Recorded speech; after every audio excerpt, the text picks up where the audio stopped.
আজকে রান্না করছি ভেন্ডি দিয়ে মসুর ডাল। প্রথমে কড়াইতে জল নিয়ে ডালগুলো সেদ্ধ করার জন্য বসিয়ে দিলাম। জাল উঠে গেলে ওপর থেকে ফেনাগুলো আস্তে আস্তে হাতার সাহায্যে ফেলে দিতে হবে।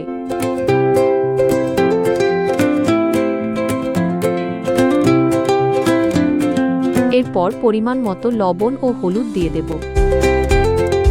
3-4টে কাঁচা লঙ্কা চিড়ে দিয়ে দেব। এরপর ডালটা ফুটে আসলে বা গলে গেলে ডালটা নামিয়ে নেব। ওই একই কড়াইতে কিছুটা তেল দিয়ে ফোড়নে জিরে ও শুকনো লঙ্কা দিয়ে দেব। গোটা রসুন ও পেঁয়াজ কুচি দিয়ে ভালো করে বাদামি রঙের করে ভেজে নেব। এরপর ভেন্ডিগুলো দিয়ে দেব এবং কিছুটা লবণ দিয়ে ঢাকনা দিয়ে দেব। ঢাকনা খুলে ডালের যে ঝোলটা ছিল বা ডালটা সেটা দিয়ে দেব।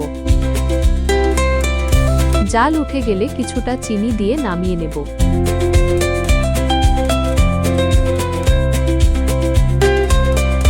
এবং গরম ভাতের সঙ্গে পরিবেশন করতে হবে।